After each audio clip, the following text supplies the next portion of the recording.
नमस्कार, स्वागत है आपका टीएनपी न्यूज में और मैं हूं आपके साथ मिशा सिंह। आज यानी 2 अप्रैल से हिंदू धर्म के पवित्र त्योहारों में से एक चैत्र नवरात्रि की शुरुआत हो चुकी है। इस बार मां दुर्गा घोड़े पर सवार होकर आ रही है और साथ ही इस बार प्रतिपदा तिथि 2 दिन होने की वजह से नवरात्रि 9 दिन की बजाय 10 दिन रहेगी, जो कि काफी शुभ माना जाता है।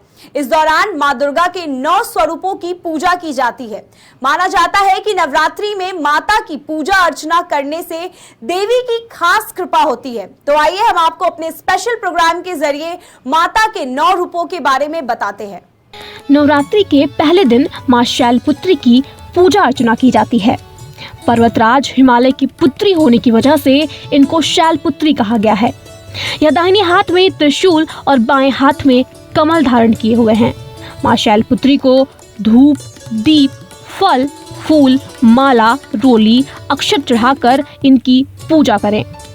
इनको सफेद रंग प्रिय है, इसीलिए इनको पूजन में सफेद फूल और मिठाई अर्पित करना चाहिए। मां दुर्गा की 9 शक्तियों में से दूसरा स्वरूप ब्रह्मचारिणी का है। यहाँ ब्रह्मा शब्द का अर्थ तपस्या से है। ब्रह्मचारिणी का अर्थ हुआ तप का आचरण करने वाली। मां का यह स्वरूप पूर्ण ज्योतिर्मय और काफी भव्य है। इनकी उपासना से मनुष्य में तप, त्याग, वैराग्य, सदाचार और संयम की वृद्धि होती है।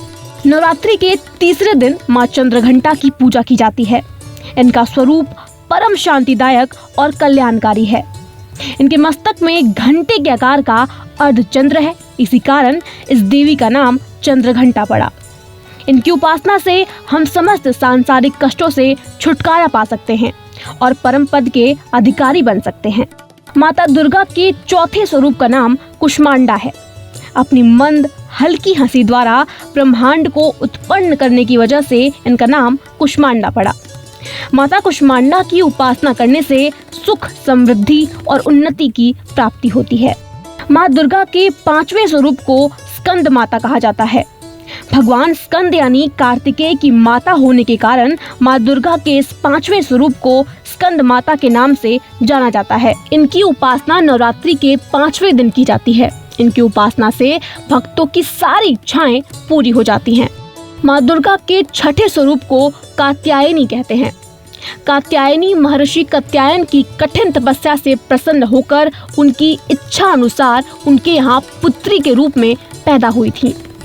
महर्षि कात्यायन ने सबसे पहले इनकी पूजा की थी, इसीलिए ये कात्यायनी के नाम से प्रसिद्ध हुई। इनकी उपासना करने से उपासक को परम पद की प्राप्ति होती है।